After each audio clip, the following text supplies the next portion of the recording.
Hey, it's Dawn with Conway Road Coffee Roasters, and I'm going to do a spring hot beverage for you. We've developed this recipe. It's called the Very Berry Pour Over. It is in our Spring 2025 book, and I'm going to show you how to do a lot of these recipes from just home brewing equipment. If you don't have an espresso maker, I've gotcha. If you don't have certain things, I've gotcha. We're going to make that happen. So for this recipe, though, we're going to need to do the pour over method because it is a berry pour over. But first we're gonna prep the cup we're gonna drink from. So the first thing we're gonna do, it says mixed fruit, that's fresh, but I happen to be recording this in March. So I have frozen berries here. It's 2 tablespoons of frozen berries. And then this is turbinado sugar. So 1 teaspoon of turbinado sugar. And then this is going to be 1 teaspoon of vanilla extract. Vanilla and berries works very, very well together. But the next thing we're gonna do is we're gonna muddle this together. I have my little muddler here. You can use a spoon if you want. You're gonna muddle it together to release the fruit flavors and let that vanilla, and it's a little harder with the frozen fruit, but you can see that it's working. So we're gonna muddle this and we're gonna put it to the side as we brew our coffee. We're gonna let that vanilla extract and that sugar and that fruit have a minute to combine.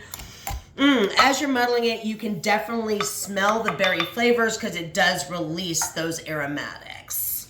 So then the next thing we're gonna do is we're gonna make our pour over. I'm just gonna show you here in my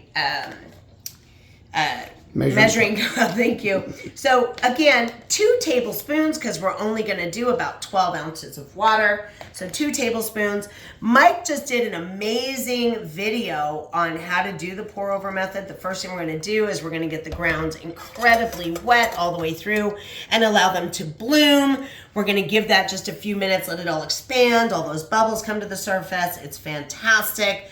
And then I'm gonna finish making this pour over by continuing to add water and adding it around the side until I have finished brewing. 3, 2, 1, go. Okay, so now we brewed about 12 ounces of coffee. I'm gonna take off my brewer. The fruit has combined with the turbinado sugar and the vanilla, and I'm gonna pour my freshly brewed coffee right over the top of that. Now you can see that some of the berries are floating. You can let that steep and then scrape those berries off if you don't like that texture in your coffee. So I'm gonna let this steep for a minute and then I'll go ahead and scrape them off. Go. Okay, so I've let this steep for a few minutes because we muddled that fruit. All of that fruit has been extracted.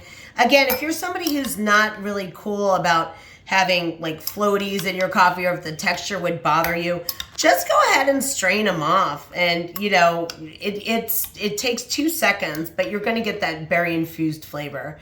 If you are somebody who wants to make syrup instead, you can always make a very simple syrup. Instead of doing it with the fruit straight into your coffee, I actually don't mind it so much. Once I get the big chunks out, it doesn't bother me. So that's about it. This is a berry pour over. It's a spring recipe. The last thing you can do is just add a splash of cream if you'd like.